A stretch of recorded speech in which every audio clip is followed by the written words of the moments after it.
ইরানের চলমান অভ্যন্তরীণ বিক্ষোভকে কেন্দ্র করে বাঁদর নাচ নাচতে শুরু করেছে পশ্চিমা বিশ্ব। এই বিক্ষোভের জেরে ইরানের সর্বোচ্চ ধর্মীয় নেতা আয়াতুল্লাহ আলী খামেনির পতন হবে বলেও গুজব ছড়াচ্ছে তারা। পশ্চিমা সংবাদ মাধ্যমগুলো ঢাকঢোল পিটিয়ে ইরানের পতন আসন্ন বললেও বাস্তব পরিস্থিতি সম্পূর্ণ ভিন্ন কথা বলে। বিশেষ করে ইসরায়েলি গোয়েন্দা সংস্থাগুলোর সাম্প্রতিক গোপন মূল্যায়নগুলো বিশ্লেষণ করলেই ইরানের এক জটিল ও স্থিতিশীল বাস্তবতার চিত্র ফুটে ওঠে।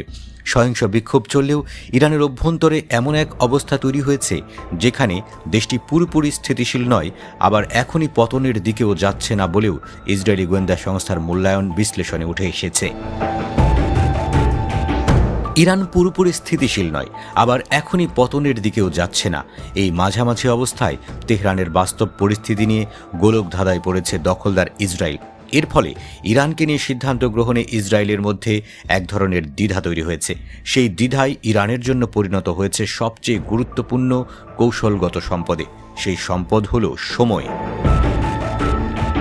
ইরানের রাজপথের অস্থিরতা কেন শাসকের সময়কেন্দ্রিক রাজনীতির পক্ষে কাজ করছে তা বুঝতে হলে তেল আবিবের দৃষ্টিকোণ থেকে হুমকির যুক্তি নতুন করে পড়তে পারে।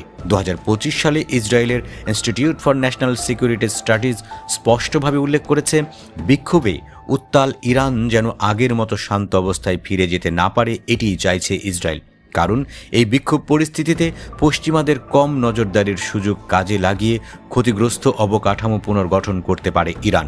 কিন্তু ইরানে খামেনির ভবিষ্যৎ নিয়ে ইসরায়েলের institute for national security studies বিশ্লেষণে বলা হয়েছে, ইরানের জনগণের একাংশ খামেনির বিরোধিতা করছে ঠিকই, কিন্তু এরপরেও খামেনির ক্ষমতার মসনদ এখনও অটুট রয়েছে।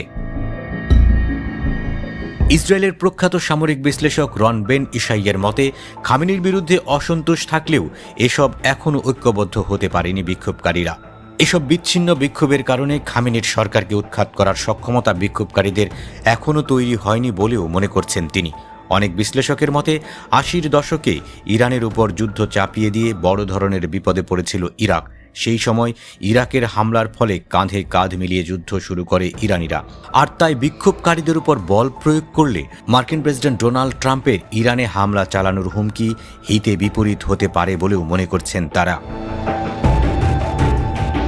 দ্য ন্যাশনাল ইন্টারেস্ট সতর্ক করে বলেছে, এই পরিস্থিতিতে ইরানের সামরিক হামলা বিক্ষোভের গতিপথ উল্টে দিতে পারে। ইরানি জাতির বিভাজন আরও গভীর তো হবেই না, বরং খামেনির সরকার তখন যে কোনো ভিন্ন মতকে চিহ্নিত করে দমন করার অজুহাত পাবে বলেও সতর্ক করেছে তারা। আর তাই ইরানের চলমান বিক্ষোভের জেরে খামেনিকে ক্ষমতা থেকে নামানো পশ্চিমাদের জন্য বেশ কঠিন বলেই মনে করছেন বিশ্লেষকরা।